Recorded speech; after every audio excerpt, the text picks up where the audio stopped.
Hi, and welcome back to our summer read aloud series of Emma by Jane Austen.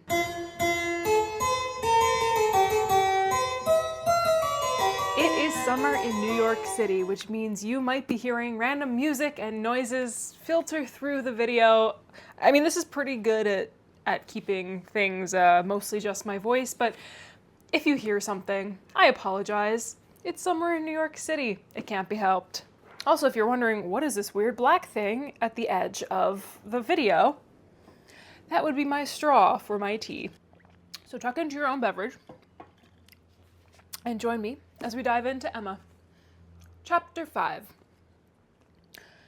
"I do not know what your opinion may be, Mrs. Weston," said Mr. Knightley, "of this great intimacy between Emma and Harriet Smith, but I think it a bad thing." "A bad thing? Do you really think it a bad thing? Why so?" "I think they will neither of them do the other any good." "You surprise me. Emma must do Harriet good, and by supplying her with a new object of interest, Harriet may be said to do Emma good. I have been seeing their intimacy with the greatest pleasure. How very differently we feel! Not think that they will do each other any good. This will certainly be the beginning of one of our quarrels about Emma, Mr. Knightley. Perhaps you think I am come on purpose to quarrel with you, knowing Weston to be out, and that you must still fight your own battle. Mr. Weston would undoubtedly support me if he were here, for he thinks exactly as I do on the subject. We were speaking of it only yesterday, and agreeing how fortunate it was for Emma that there should be such a girl in Highbury for her to associate with. Mr. Knightley, I shall not allow you to be a fair judge in this case. You are so much used to live alone that you do not know the value of a companion. And perhaps no man can be a good judge of the comfort a woman feels in the society of one of her own sex after being used to it all her life. I can imagine your objection to Harriet Smith. She is not the superior young woman which Emma's friend ought to be, but on the other hand, as Emma wants to see her better informed, it will be an inducement to her to read more herself. They will read together. She means it, I know. Emma has been meaning to read more ever since she was 12 years old. I have seen a great many lists of the drawing up at various times of books that she meant to read regularly, though. And very good lists they were, very well chosen and very neatly arranged, sometimes alphabetically and sometimes by some other rule. The list she drew up when only 14. I remember thinking it did her judgment so much credit that I preserved it some time, and I dare say she may have made out a very good list now. But I have done with expecting any course of steady reading from Emma. She will never submit to anything requiring industry and patience, and a subjection of the fancy to the understanding. Where Miss Taylor failed to stimulate, I may safely affirm that Harriet Smith will do nothing. You never could persuade her to read half so much as you wished. You know you could not."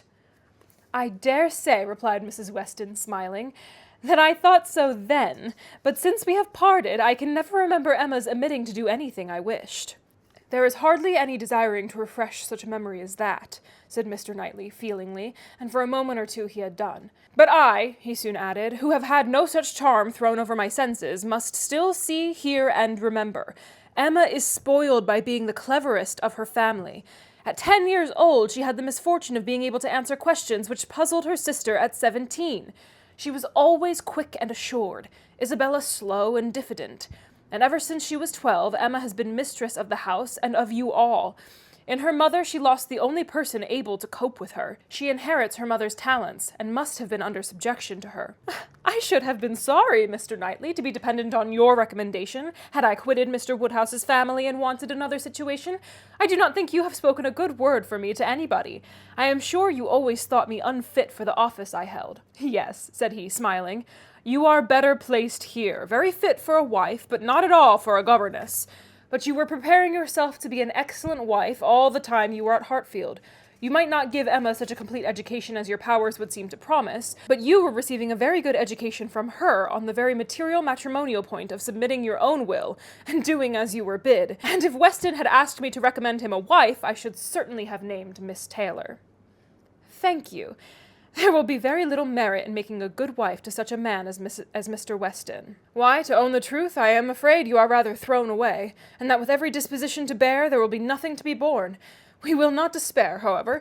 Weston may grow cross from the wantonness of comfort, or his son may plague him." "Oh, I hope not that. It is not likely. No, Mr. Knightley, do not foretell vexation from that quarter." Not I, indeed. I only name possibilities. I do not pretend to Emma's genius for foretelling and guessing. I hope, with all my heart, the young man may be a Weston in merit and a Churchill in fortune. But Harriet Smith, I have not half done about Harriet Smith. I think her the very worst sort of companion that Emma could possibly have. She knows nothing of herself, and looks upon Emma as knowing everything. She is a flatterer in all her ways, and so much the worse because undesigned. Her ignorance is hourly flattery. How can Emma imagine she has anything to learn herself, while Harriet is presenting such a delightful inferiority? And as for Harriet, I will venture to say she cannot gain by the acquaintance. Hartfield will only put her out of conceit with all the other places she belongs to. She will grow just refined enough to be uncomfortable with those among whom birth and circumstances have placed her home. I am much mistaken if Emma's doctrines give any strength of mind or tend at all to make a girl adapt herself rationally to the varieties of her situation in life. They only give a little polish. I either depend more upon Emma's good sense than you do, or am more anxious for her present comfort, for I cannot lament the acquaintance. How well she looked last night! Oh, you would rather talk of her person than her mind, would you? Very well, I shall not attempt to deny Emma's being pretty. Pretty? Say beautiful, rather. Can you imagine anything nearer perfect beauty than Emma altogether, face and figure? I do not know what I could imagine, but I confess that I have seldom seen a face or figure more pleasing to me than hers. But I am a partial old friend.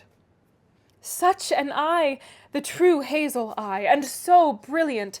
Regular features, open countenance, with a complexion, oh, what a bloom of full health, and such a pretty height and size, such a firm and upright figure. There is health not merely in her bloom, but in her air, her head, her glance.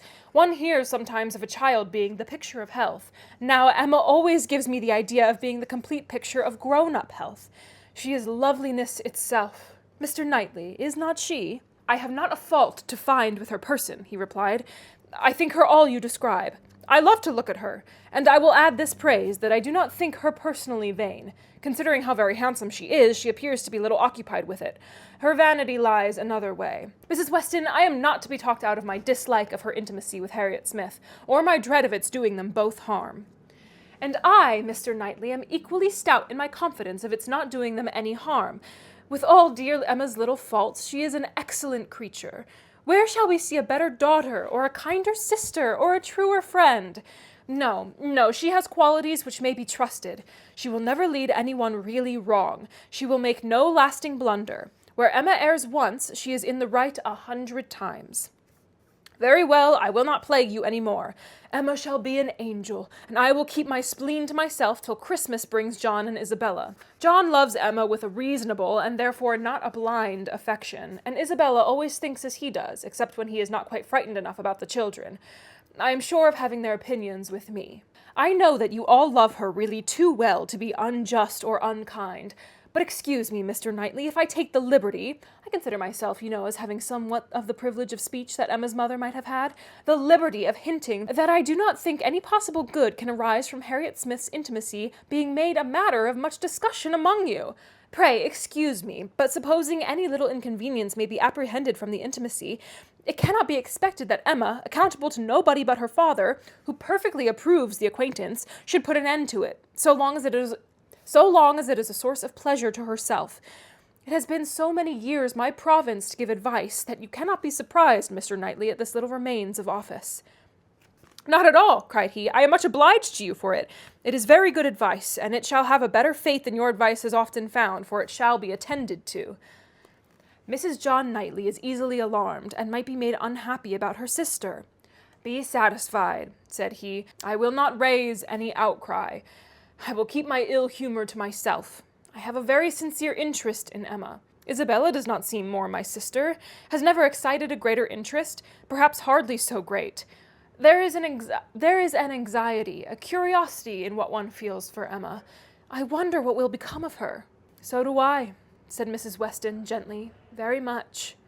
She always declares she will never marry, which, of course, means just nothing at all. But I have no idea that she has yet ever seen a man she cared for. It would not be a bad thing for her to be very much in love with a proper object. I should like to see Emma in love, and in some doubt of a return. It would do her good. But there is nobody hereabouts to attach her, and she goes so seldom from home. "There does, indeed, seem as little to tempt her to break her resolution at present," said Mrs. Weston, "as can well be, and while she is so happy at Hartfield, I cannot wish her to be forming any attachment which would be creating such difficulties on poor Mr. Woodhouse's account. I do not recommend matrimony at present to Emma, though I mean no slight to the state, I assure you." Part of her meaning was to conceal some favourite thoughts of her own and Mr. Weston's on the subject as much as possible. There were wishes at Randalls respecting Emma's destiny, but it was not desirable to have them suspected, and the quiet transition which Mr. Knightley soon afterwards made to "What does Weston think of the weather? Shall we have rain?" convinced her that he had nothing more to say or surmise about Hartfield. So that chapter really taught us a lot about Mr. Knightley, who he is, what he thinks about Emma, how he cares for her, how he speaks about her when she's not there, his friendship with Mrs. Weston, or Miss Taylor, now Mrs. Weston.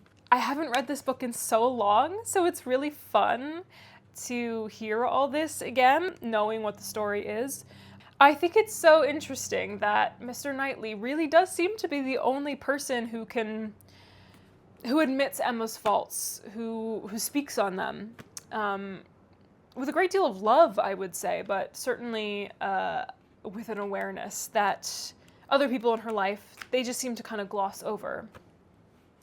Emma is clearly well thought of by pretty much everyone in her life. I think the biggest drawback of Mr. Knightley, in my opinion, as a love interest, is how much older he is than Emma, especially because he knew her from when she was so young. I find that very icky, and to be honest with you, I ignore it most of the time. I know it was a lot more common back in the early 1800s, and I think it's been more common throughout history to have a much larger age gap, but still, I don't like it, and yeah, I am going to be honest with you, I do kind of ignore it most of the time. And it's clear already in this chapter that he struggles with something that he kind of plays off as maybe as if it was a care for a sibling, but clearly it's a little bit more than that, the way that he views her and cares for her and is interested and curious about her life and her future. And I'm actually really excited to keep learning more about book Knightley. I feel like I know how Knightley is depicted in most adaptations, and I'm very interested and excited to keep rereading more of book Knightley and seeing their differences. I also think it's so interesting to hear about, the beauty standards of the day, like health and looking healthy was so important in the Regency period. And honestly, I mean, throughout history, looking healthy is a huge part of beauty standards because, like, health markers usually signal fertility, which is very, the animal primal brain of ours enjoys. And of course, when there is ill health all around you, medicine is not super advanced. And so being like naturally healthy, looking, flushed and glowing, having good skin, having like a nice figure, which I want to do a little bit more of a deep dive in terms of like beauty standards, like body beauty standards, what that was like what was the ideal Regency era silhouette. What did that mean? Because, throughout history, preference for body types has just been all over the place, right? Like right now it's like super skinny and kind of athletic, but that has certainly not been the case throughout all of history. And oftentimes being fuller figured was a marker of health, right? Or wealth, because you could eat more and you could afford to eat more and you could survive a plague or survive a hard winter, like all that stuff. So I want to do a little bit more research on what the beauty standards were, like body type wise. I know that like good skin and like blushed cheeks and, I know of all about like the hairstyles and stuff of this period and what was beautiful there, but I'm curious about what like body type was in fashion at the moment. I do love this moment, this line from Knightley, where Mrs. Weston brings up how beautiful Emma looked the other night, and Mr. Knightley says, "Oh, you would rather talk of her person than her mind, would you? Very well, I shall not attempt to deny Emma's being pretty." I think that's so funny. Clearly he thinks that she's beautiful because, he agrees with everything that Mrs. Weston says and is clearly attracted to her and knows that she's beautiful. But I love that he harps way more on her mind and her personality and her, like, bettering herself. And though he finds many faults with her, I think it is only because he cares about her and he knows how wonderful she is, and so she needs to be held to a higher standard. I think he holds her to a higher standard, which I think is very interesting for a love interest. Anyway, I'm blabbering on about Knightley too much, so we're going to dive into Chapter 6. Chapter 6.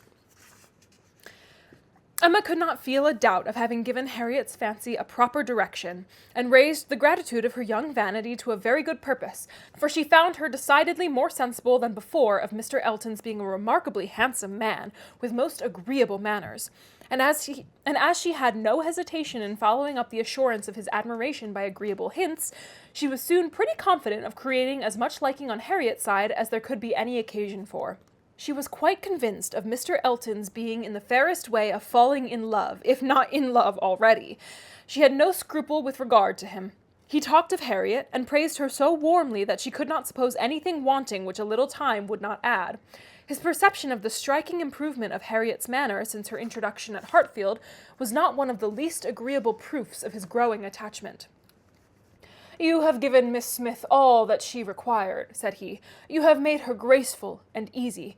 She was a beautiful creature when she came to you, but, in my opinion, the attractions you have added are infinitely superior to what she's received from nature."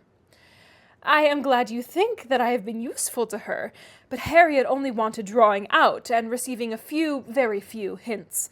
She had all the natural grace of sweetness of temper and artlessness in herself. I have done very little."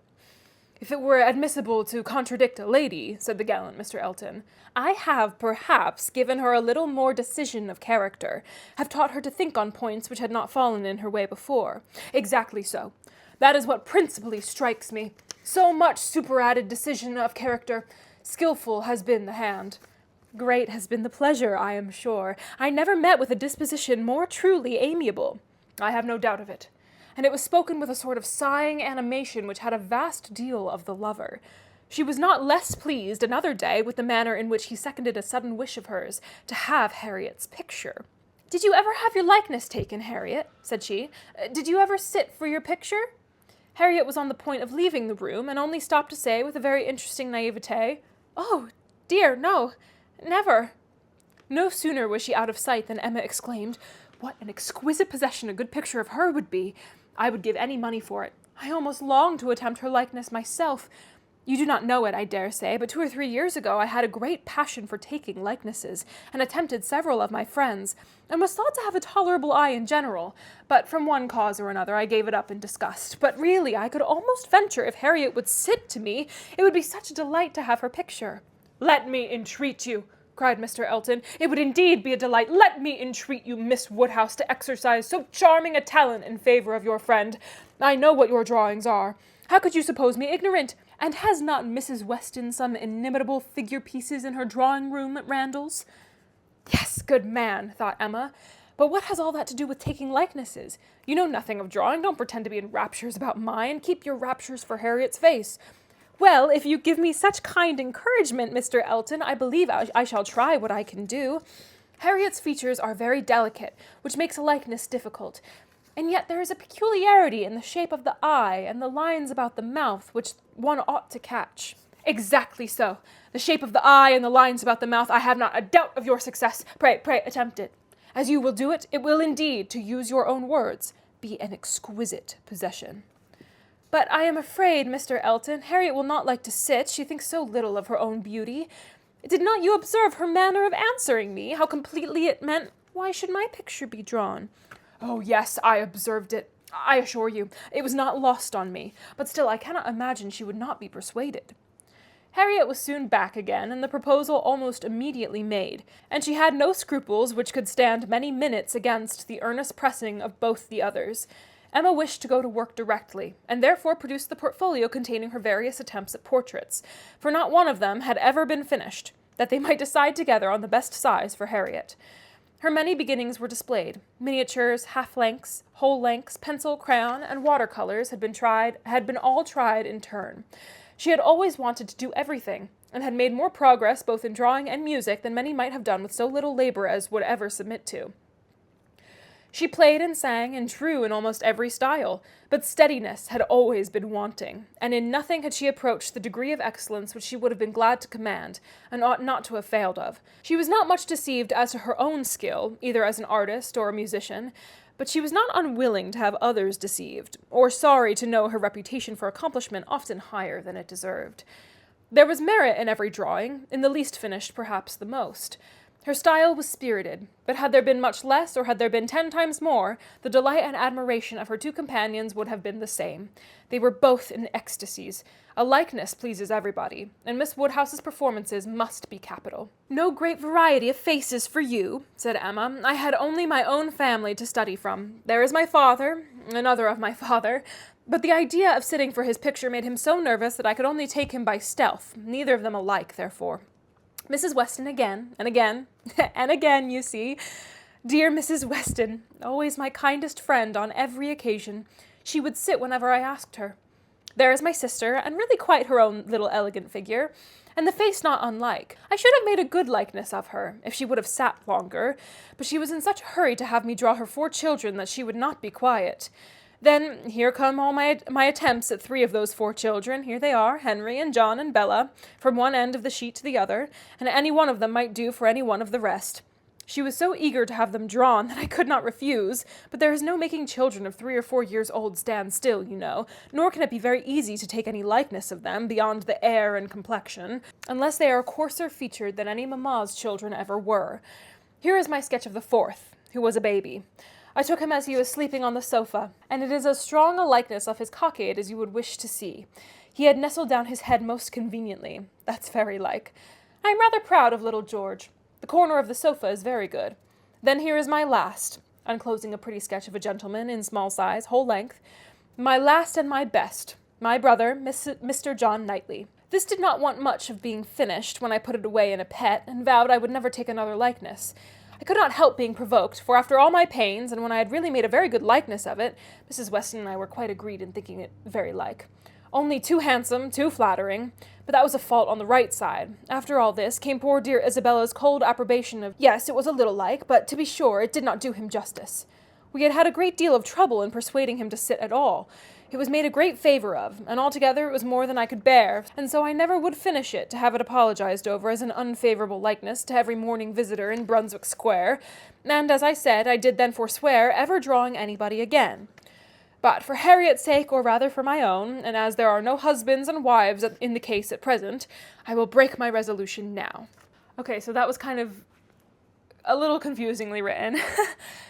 So Emma was going through all of her drawings, and she came to the last one, which she thought was her best one, Mr. John Knightley, which is her brother-in-law, Isabella's husband, Mr. Knightley's brother. Wow.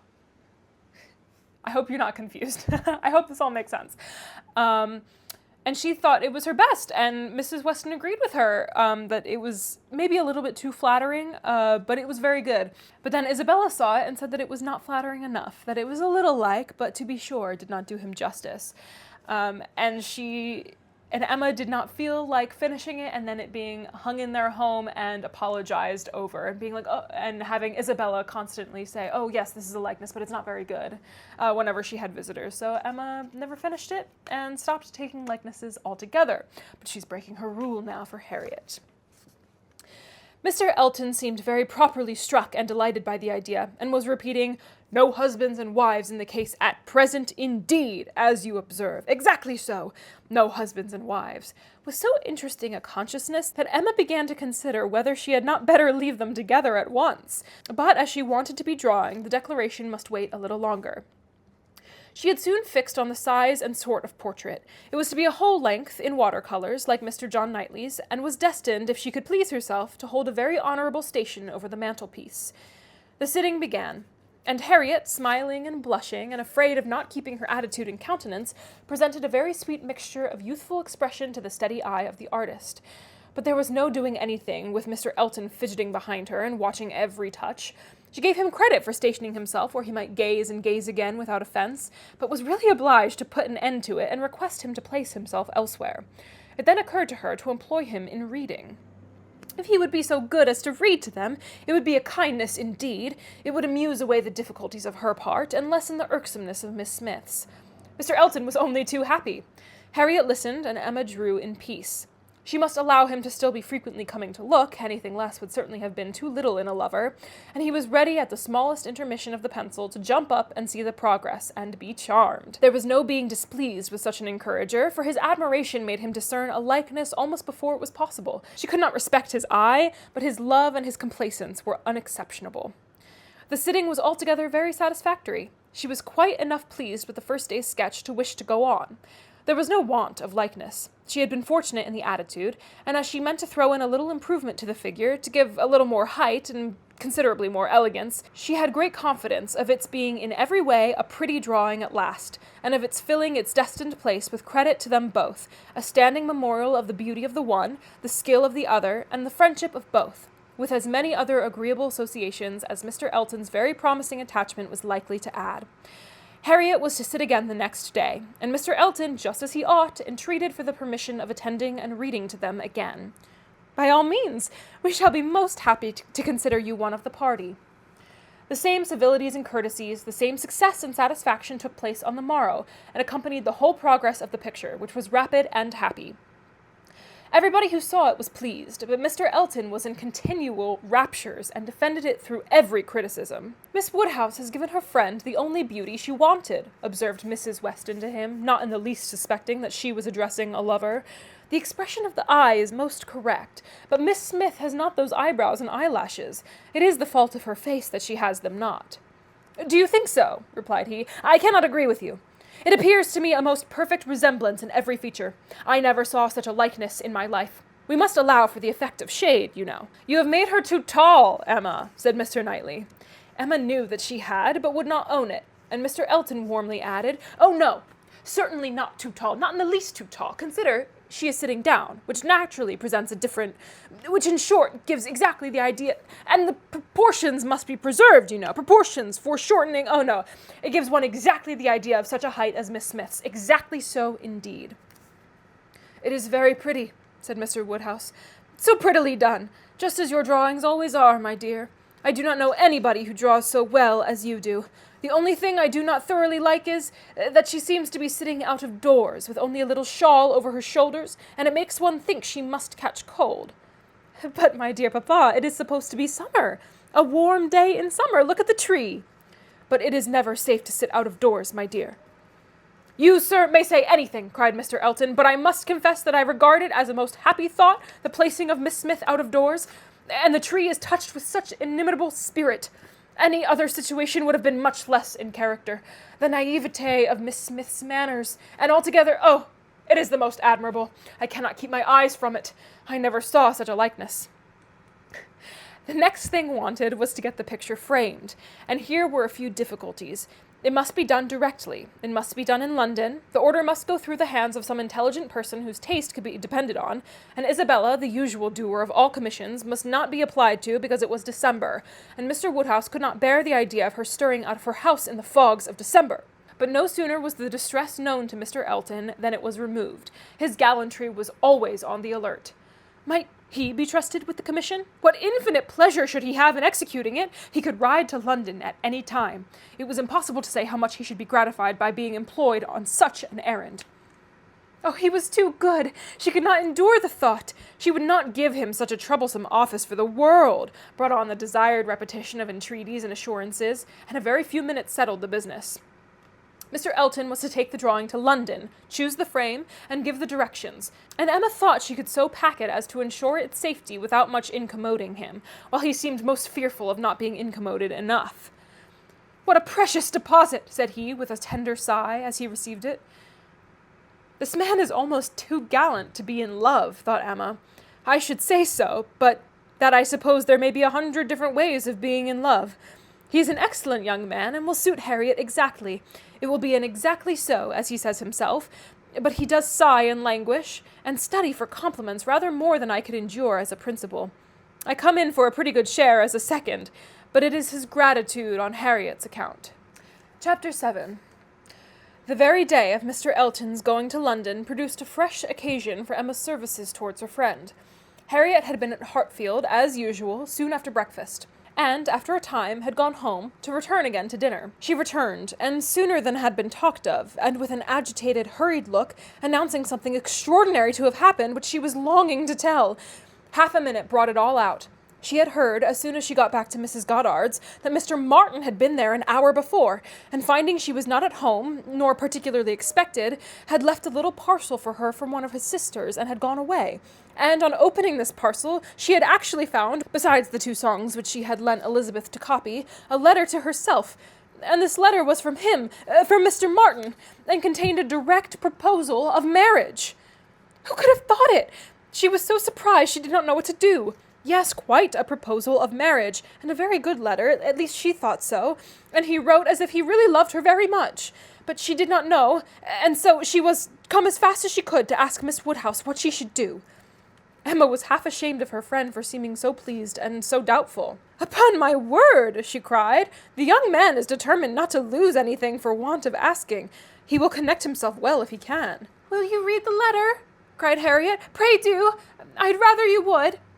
Emma was not sorry to be pressed. She read and was surprised. The style of the letter was much above her expectation. There were not merely no grammatical errors, but as a composition it would not have disgraced a gentleman. The language, though plain, was strong and unaffected, and the sentiments it conveyed very much to the credit of the writer. It was short, but expressed good sense, warm attachment, liberality, propriety, even delicacy of feeling. She paused over it while Harriet stood anxiously watching for her opinion, with a well, and was at last forced to add, "Is it a good letter, or is it too short?" "Yes, indeed, a very good letter," replied Emma, rather slowly. "So good a letter, Harriet, that everything considered, I think one of his sisters must have helped him. And I can hardly imagine the young man whom I saw talking with you the other day could express himself so well, if left quite to his own powers. And yet it is not the style of a woman. No, certainly. It is too strong and concise, but diffuse enough for a woman. No doubt he is a sensible man, and I suppose may have a natural talent for thinks strongly and clearly, and when he takes a pen in hand, his thoughts naturally find proper words. It is so with some men. Yes, I understand the sort of mind. Vigorous, decided, with sentiments to a certain point, not coarse. A better written letter, Harriet," returning it, "than I had expected." "Well," said the still waiting Harriet, "well, and what shall I do?" "What shall you do? In what respect? Do you mean with regard to this letter?" "Yes." "But what are you in doubt of? You must answer it, of course, and speedily." "Yes, but what shall I say? Dear Miss Woodhouse, do advise me." "Oh, no, the letter had much better be all your own. You will express yourself very properly, I am sure. There is no danger of your not being intelligible, which is the first thing. Your meaning must be unequivocal, no doubts or demurs, and such expressions of gratitude and concern for the pain you are inflicting as propriety requires will present themselves unbidden to your mind, I am persuaded. You need not be prompted to write with the appearance of sorrow for his disappointment." "You think I ought to refuse him, then?" said Harriet, looking down. "Ought to refuse him? My dear Harriet, what do you mean? Are you in doubt as to that? But I beg your pardon, perhaps I have been under a mistake. I certainly have been misunderstanding you if you feel in doubt as to the purport of your answer. I had imagined you were consulting me only as to the wording of it." Harriet was silent. With a little reserve of manner, Emma continued. "You mean to return a favorable answer, I collect?" "No, I do not. That is, I do not mean... What shall I do? What would you advise me to do? Pray, dear Miss Woodhouse, tell me what I ought to do." "I shall not give you any advice, Harriet. I will have nothing to do with it. This is a point which you must settle with your own feelings." "I had no notion that he liked me so very much," said Harriet, contemplating the letter. For a little while Emma persevered in her silence, but, beginning to apprehend the bewitching flattery of that letter might be too powerful, she thought it best to say, "I lay it down as a general rule, Harriet, that if a woman doubts as to whether she should accept a man or not, she certainly ought to refuse him. If she can hesitate as to yes, she ought to say no directly. It is not a state to be safely entered into with doubtful feelings, with half a heart. I thought it my duty as a friend, and older than yourself, to say this much to you. But do not imagine that I want to influence you." "Oh, no, I am sure you are a great deal too kind to... But if you would just advise me what I had best do... No, I do not mean that. As you say, one's mind ought to be quite made up. One should not be hesitating. It is a very serious thing. It will be safer to say no, perhaps. Do you think I had better say no?" "Not for the world," said Emma, smiling graciously, "would I advise you either way. You must be the best judge of your own happiness. If you prefer Mr. Martin to every other person, if you think him the most agreeable man you have ever been in company with, why should you hesitate? You blush, Harriet. Does anybody else occur to you at this moment under such a definition?" "Harriet, Harriet, do not deceive yourself. Do not be run away with by gratitude and compassion. At this moment, whom are you thinking of?" The symptoms were favorable. Instead of answering, Harriet turned away confused and stood thoughtfully by the fire. And though the letter was still in her hand, it was now mechanically twisted about without regard. Emma waited the result with impatience, but not without strong hopes. At last, with some hesitation, Harriet said, "Miss Woodhouse, as you will not give me your opinion, I must do as well as I can by myself, and I have now quite determined, and really almost made up my mind, to refuse Mr. Martin. Do you think I am right?" "Perfectly, perfectly right, my dearest Harriet. You are doing just what you ought. While you were at all in suspense, I kept my feelings to myself, but now that you are so completely decided, I have no hesitation in approving. Dear Harriet, I give myself joy of this. It would have grieved me to lose your acquaintance, which must have been the consequence of your marrying Mr. Martin. While you were in the smallest degree wavering, I said nothing about it, because I would not influence, but it would have been the loss of a friend to me. I could not have visited Mrs. Robert Martin of Abbey Mill Farm. Now I am secure of you forever." I hate this moment. It's so selfish. Harriet had not surmised her own danger, but the idea of it struck her forcibly. "You could not have visited me," she cried, looking aghast. "No, to be sure, you could not. But I never thought of that before. That would have been too dreadful. Oh, what an escape! Dear Miss Woodhouse, I would not give up the pleasure and honor of being intimate with you for anything in the world. Indeed, Harriet, it would have been a severe pang to lose you, but it must have been. You would have thrown yourself out of all good society. I must have given you up. Dear me, how should I ever have borne it? It would have killed me to never come to Hartfield any more.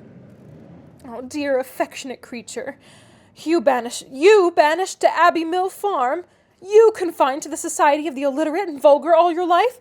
I wonder how the young man could have the assurance to ask it. He must have a pretty good opinion of himself." "I do not think he is conceited either, in general," said Harriet, her conscience opposing such censure. "At least, he is very good-natured, and I shall always feel much obliged to him, and have a great regard for... But that is quite a different thing from... And you know, though he may like me, it does not follow that I should... And certainly I must confess that since visiting here I have seen people... And if one comes to compare them, person and manners, there is no comparison at all. One is so very handsome and agreeable. However, I really do think Mr. Martin a very amiable young man, and have a great opinion of him, and his being so much attached to me, and his writing such a letter. But as to leaving you, it is what I would not do upon any consideration." Thank you, my own sweet little friend. We will not be parted. A woman is not to marry a man merely because she is asked, or because he is attached to her, and can write a tolerable letter. Oh, no, and it is but a short letter, too. Emma felt the bad taste of her friend, but let it pass with a very true, and it would be a small consolation to her for the clownish manner which might be offending her every hour of the day to know that her husband could write a good letter. Oh, yes, very. Nobody cares for a letter. The thing is, to be always happy with pleasant companions. I am quite determined to refuse him. But how shall I do? What shall I say? Emma assured her there would be no difficulty in the answer, and advised its being written directly, which was agreed to, in the hope of her assistance, and though Emma continued to protest against any assistance being wanted, it was, in fact, given in the formation of every sentence. The looking over his letter again, in replying to it, had such a softening tendency that it was particularly necessary to brace her up with a few decisive expressions, and she was so very much concerned at the idea of making him unhappy, and thought so much of what his mother and sisters would think and say, and was so anxious that they should not fancy her ungrateful, that Emma believed if the young man had come her way at that moment, he would have been accepted after all. This letter, however, was written and sealed and sent. The business was finished, and Harriet safe. She was rather low all the evening, but Emma could allow for her amiable regrets, and sometimes relieved them by speaking of her own affection, sometimes by bringing forward the idea of Mr. Elton. "I shall never be invited to Abbey Mill again," was said in a rather sorrowful tone. Nor, if you were, could I ever bear to part with you, my Harriet. You are a great deal too necessary at Hartfield to be spared to Abbey Mill, and I am sure I should never want to go there, for I am never happy but at Hartfield. Sometime afterwards it was, I think Mrs. Goddard would be very much surprised if she knew what had happened. I am sure Miss Nash would, for Miss Nash thinks her own sister very well married, and is only a linen draper. One should be sorry to see greater pride or refinement in the teacher of a school, Harriet. I dare say Miss Nash would envy you such an opportunity as this of being married. Even this conquest would appear valuable in her eyes. As to anything superior for you, I suppose she is quite in the dark. The attentions of a certain person can hardly be among the tittle-tattle of Highbury yet. Hitherto, I fancy you and I are the only people to whom his looks and manners have explained themselves. Harriet blushed and smiled and said something about wondering what people should like her so much. The idea of Mr. Elton was certainly cheering, but still, after a time, she was tender-hearted again towards the rejected Mr. Martin. Now he has got my letter, said she, softly. I wonder what they are all doing, whether his sisters know. If he is unhappy, they will be unhappy too. I hope he will not mind it so very much. Let us think of those among our absent friends who are more cheerfully employed, cried Emma. At this moment, perhaps, Mr. Elton is showing your picture to his mother and sisters, telling how much more beautiful is the original, and after being asked for it 5 or 6 times, allowing them to hear your name, your own dear name. My picture! But he has left my picture in Bond Street. Has he so?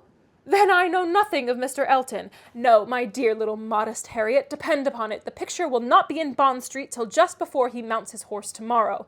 It is his companion all this evening, his solace, his delight. It opens his designs to his family, it introduces you among them, it diffuses through the party those pleasantest feelings of our nature, eager curiosity and warm prepossession. How cheerful, how animated, how suspicious, how busy their imaginations all are! Harriet smiled again, and her smiles grew stronger. And that is the end of chapter 7.